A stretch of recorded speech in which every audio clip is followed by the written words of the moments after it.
आज सर्व जग डिजिटलरित्या जोडलेलं आहे. नवनवीन कल्पना आता अपरिहार्यच आहेत. वेगानं वेळेत कार्य करणं यावरच आपलं यशापयश अवलंबून आहे.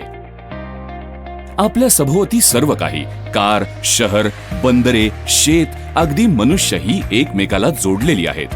यावर आपलं मत काय आहे? मानवी इतिहासातील परिवर्तनीय काळातील नवीन संधी आपण कशी शोधाल? आपण बदल घडवत आहोत का बदलाप्रमाणे आपण घडत आहोत? एक वेळ होती जेव्हा कोणताही व्यवसाय सरळ आणि सोपा होता, परंतु आता त्यावर आपलं अस्तित्व टिकणार नाही.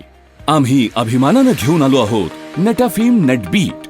रिअल टाइम मध्ये मॉनिटरिंग, कंट्रोलिंग आणि ऑप्टिमायझेशन एकत्रित करण्यासाठी एकमात्र पूर्णपणे एकीकृत सिंचन व्यवस्थापन समाधान. हे सर्व शेतात सेन्सरसह सुरू होतं, जे माती, वनस्पती आणि पाण्याच्या परिस्थितीबद्दल डेटा मोजतात आणि संकलित करतात. फील्ड मधील डेटामध्ये ड्रिप सिस्टम मध्ये दबाव आणि प्रवाह मोजणं समाविष्ट आहे. एकत्रित डेटा केंद्रीय फील्ड युनिटद्वारे MCU मुख्य नियंत्रण युनिट मध्ये प्रसारित केला जातो. हे प्रसारण 10 किलोमीटरच्या श्रेणीपर्यंत प्रगत लो पॉवर रेडिओ कम्युनिकेशनचा वापर करून केलं जातं. मुख्य कंट्रोल युनिट एक स्वतंत्र बुद्धिमान मल्टीलाईन युनिट आहे, जे इरिगेशन आणि फर्टिगेशन प्रोग्राम व्यवस्थित करू शकतं. ते सेल्युलर, वायफाय आणि ब्लूटूथ द्वारे कनेक्ट करू शकतो. मुख्य कंट्रोल युनिट क्षेत्रातील रिअल टाइम डेटाला एका अद्वितीय क्लाउड सोल्युशन मध्ये पाठवते. क्लाउड मध्ये 50 वर्षापेक्षा जास्त ॲग्रोनॉमिकल आणि हायड्रोलिक ज्ञान आहे. त्याचबरोबर क्लाउडला बाह्य स्रोतांकडील डेटा जसे की हवामान अंदाज आणि उपग्रह प्रतिमा मिळतात. क्लाउड त्यानंतर या सर्व डेटाचे विश्लेषण करते आणि त्यास सुधारित सिंचन शिफारसी आणि सरळ वापरकर्ता अनुकूल इंटरफेससह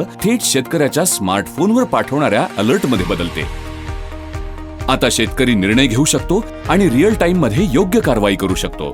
हे निर्णय मुख्य नियंत्रकांकडे व्हॉल्व्ह आणि डोसिंग युनिट्स ऑपरेट करण्यासाठी केले जाते, जे ऑप्टिमाइज्ड शिफारसींवर आधारित असतात.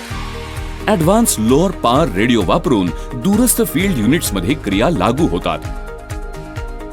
हा अद्वितीय समाकलित केलेला समाधान शेतकऱ्याला हमी देतो संसाधनांचा सुयोग्य वापर, जास्तीत जास्त उत्पादन, नफा प्रत्येक वर्षी उत्कृष्टपणे वाढत आहे आणि शेवटी मनशांती देखील. नेटाफिम नेटबीट, उद्याची तयारी आजच.